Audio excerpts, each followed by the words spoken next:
बहुत सारे विषय हैं, क्योंकि पिछली बार हाउस नहीं चला तो उन पर चर्चा नहीं हो पाई। वो क्षेत्रीय भी हैं, जिस लोकसभा क्षेत्र नगीना से मैं चुन के आता हूँ, साथ साथ राष्ट्रीय स्तर पे भी, चाहे स्कॉलरशिप का मामला SC/ST के बच्चों के लिए या SC/ST पे जो एट्रोसिटी बढ़ रही है पिछले 10 साल से चर्चा नहीं हुई है, जाति का जनगणना का विषय हो या जो है जिस तरह से JPC में जो है जिस तरह से एक तरफा कार्रवाई हुई जो वक्फ बोर्ड पे बनी थी, और अभी और एक JPC बनी है, उसमें क्या हो रहा है उसकी भी बहुत जानकारी जो है उस तरह से नहीं हो पा रही है। और भी जो है बहुत सारे ऐसे विषय हैं जिन पे सरकार चर्चा कराएगी, जैसे किराए में वृद्धि जो है जो कुंभ के समय हुई है अचानक से, और कई बार त्योहारों पे देखी गई है।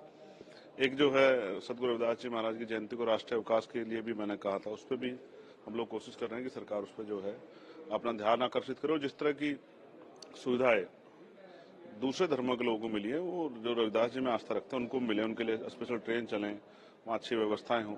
और व्यवस्था में तो उत्तर प्रदेश फेल हो रहा है, ये भी हम देख रहे हैं। तो व्यवस्था जो है वो प्रॉपर हो, क्योंकि एक बहुत बड़ा क्राउड जो है, एक बहुत बड़ी जो दर्शनार्थी हैं, जो श्रद्धालु हैं, वो बनारस पहुंचेंगे 12 फरवरी को, तो उसकी भी जो है हम लोग मांग उठाएंगे। उम्मीद है कि सरकार उस पर ध्यान देगी। कुंभ को लेकर भी अभी भी कुछ लीडर्स बोले कि हम लोग, कांग्रेस कह रहे हैं कि हम इस बात को रखेंगे कि कुंभ में जिस तरीके से ये उस पे भी नहीं, उस पर चर्चा होनी चाहिए। उस पर चर्चा ये होनी चाहिए कि नाम बड़े और दर्शन छोटे। आपने इतने बड़े बड़े वादे किए तो इतना बड़ा फेलियर हुआ, और आपने उसको जो है उस फेलियर पे, जब प्रधानमंत्री जी उस पर अपना ट्वीट करके संवेदना प्रकट कर चुके, तब भी मुख्यमंत्री उस बात को छिपा रहे थे।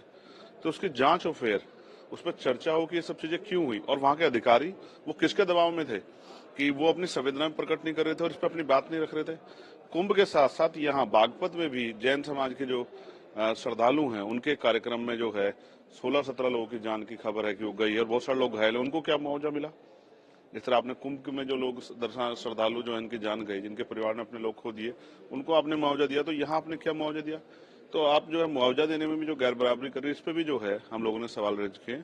और बड़ी बात ये है कि एक बागेश्वर बाबा हैं, जिन्होंने ये वहीं खड़े होकर, कुंभ में खड़े होकर कहा था कि जो यहाँ नहीं आएगा मौनी अमावस्या के अवसर पे, जब यहाँ अमृत वर्षा होगी, ये जो महिमा मंडल उन्होंने किया था कि जो नहीं आएगा उस पे वो देशद्रोही होगा। और जो इतने लोग गए हैं और जिनकी जान गई है अव्यवस्था की वजह से, मैं मानता हूं कि वो इसके सबसे बड़े दोषी हैं। उन पर मुकदमा दर्ज करके उनको जेल में डालना चाहिए, क्योंकि उन्होंने लोगों से आह्वान किया था, उन्होंने इस तरह का आह्वान किया जिसकी वजह से व्यवस्था बिगड़ी, और आज पूरी सरकार को भी, और जिस तरह से लोगों को जनहानि हुई है, लोगों को जो है तमाम तरह से जो है लोगों में भय पैदा हुआ है, ये सब इस तरह के जो हैं जिन्होंने इस तरह की बेवजह की जो अफवाह फैला के लोगों को वहां बड़े पैमाने पर इकट्ठा किया, उन्हीं की देन है। इसलिए मेरी मांग है कि ऐसे धर्माचार्य के नाम पे जो लोग जो जनता को बेवकूफ बना रहे हैं, उन पर सख्त कार्रवाई होनी चाहिए। लेकिन डिप्टी CM ने ये कहा है कि जुडिशियल इंक्वायरी के लिए कमीशन बना दिया गया है, जो भी इसमें दोषी पाया जाएगा उस पर सख्त से सख्त कार्रवाई। मैं बिल्कुल सहमत हूँ, बना दिया गया है। तो जिन्होंने वहां बुलाया था लोगों को,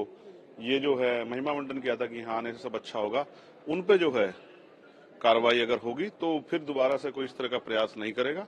और उन सरकार के मंत्रियों को मैं उनके भाषा शैली के लिए भी खेद प्रकट करूंगा कि उनके कुछ मंत्री कह रहे हैं कि ये छोटी मोटी घटना है। छोटी मोटी घटना नहीं है, बहुत लोगों की जान गई है और एक बहुत बड़ा जो है भय पैदा हुआ है। छोटी मोटी घटना नहीं। सरकार जो है, सरकार के मंत्री अपने शब्दों में संयम रखें। लोगों के मन में गुस्सा है और लोगों के मन में तकलीफ है, उस तकलीफ का मजाक न उड़ाए सरकार।